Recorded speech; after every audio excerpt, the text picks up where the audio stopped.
누구나 예상했듯이 모슬이와 윤은성은 갈라섰는데요. 그럴 수밖에 없죠. 성공만을 바라보는 모슬이와 엄마의 사랑이 필요했던 윤은성은 서로 너무도 달랐습니다. 홍 회장까지 빼돌린 윤은성. 모슬이는 홍 회장이 없어진 순간부터 아니 깨어나면 이제 정말 끝인데요. 홍 회장은 윤은성이 옮기는 사이 깨어나는 듯 보였습니다. 그리고 혜인이 앞으로 3개월밖에 못 산다는 걸 알게 된 윤은성은 혜인을 찾아오죠. 자신을 따라 서울로 돌아가 퀸즈 백화점을 맡으라는 윤은성. 자신의 곁에서 앞으로의 3개월을 살라고 하는데요. 그렇지 않으면 백현우에게 더 나쁜 짓도 할 수 있다라고 혜인을 협박하는데 아니 그나저나 윤은성 무슨 자신감이죠? 자신이 하는 대로 그대로 현우가 당할 거라 생각하는 근자감.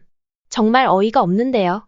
퀸즈를 집어 삼켜버린 은성의 모습에 현우까지 다치게 될까. 결국 은성의 뒤를 따라가기로 결심하는 혜인. 혜인이랑 현우는 제발 속마음 좀 제대로 이야기했으면 좋겠습니다. 그 사이 퀸즈가를 집어삼킨 윤은성의 회장 자리를 무력화시키기 시작한 현우. 제일 먼저 버림받은 그레이스를 찾아가 협박을 시작합니다. 그레이스 역시 무슨 자신감인지 자신 역시 퀸즈에 앉을 거라 생각하다니. 다혜는 그렇게 외국으로 보내버리고 자신이 어떻게 퀸즈 백화점 한 구석이라도 맡을 생각을 하는 걸까요?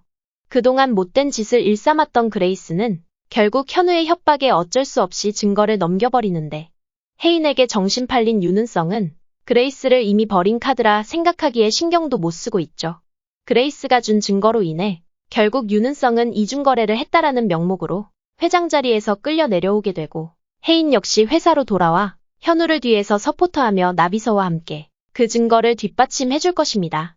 그 사이 홍 회장은 깨어나고 옮겨진 병원을 찾지 못한 모슬이는 그대로 또다시 아들을 버리고 잠적할 것 같은데요. 수철을 버리고 간 다혜는 계속해서 수철이 생각날 것입니다. 퀸즈가의 소식을 계속 접하고 있던 다혜는 수철이 자신 때문에 그리고 건우를 잊지 못해 죽을 위기라는 사실을 듣게 되고 다급하게 한국으로 올 것 같은데요. 현우는 다혜가 수철을 생각하는 마음이 있을 거라 생각해 일부러 흘리게 되죠.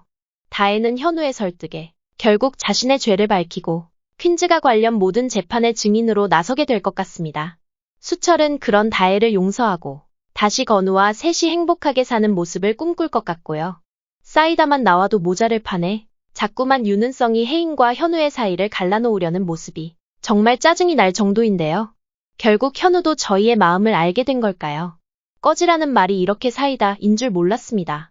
많이 참고 있으니 혜인의 옆에서 꺼지라는 현우. 그래, 현우 정말 많이 참고 있으니 전재준 꼴 나기 싫으면 제발 좀 정신 차렸으면 좋겠습니다. 은성의 모습은 사랑이 아닌 집착이죠. 엄마에 대한 사랑을 받지 못했던 은성은 그 사랑을 혜인에게 갈구하고 자신의 곁에만 두려고 하는데 그 모습 역시 잘못된 모습이라고 생각 못하죠. 어릴 적 사이코 패스 같던 모습 그대로 자란 것 같습니다. 그나저나 은성이 찾고 있던 홍 회장의 비자금은 과연 어디에 있는 걸까요? 자신의 가족을 끔찍히 사랑하던 홍 회장은 어쩌면 막내딸 범자의 외국 계좌로 숨겨둔 건 아닐까 싶기도 합니다. 그것도 아니라면 본부인의 숨겨진 명예일 수도 있겠네요. 원체 원칙주의 자였던 현우를 믿어 현우만 아는 곳으로 숨겨둔 건 아닐까 싶기도 하죠. 용두리 어딘가에 숨겨둔 건 아니겠죠? 이제 앞으로 사이다만 남은 이 시점에서 더 이상 윤은성이 혜인과 현우를 갈라 놓지 않길 바라며 혜인의 백혈구 수치가 온전해지길 바라며 드라마 눈물의 여왕 여기까지입니다. 오늘도 재미있게 보셨다면 좋아요, 구독 부탁드립니다.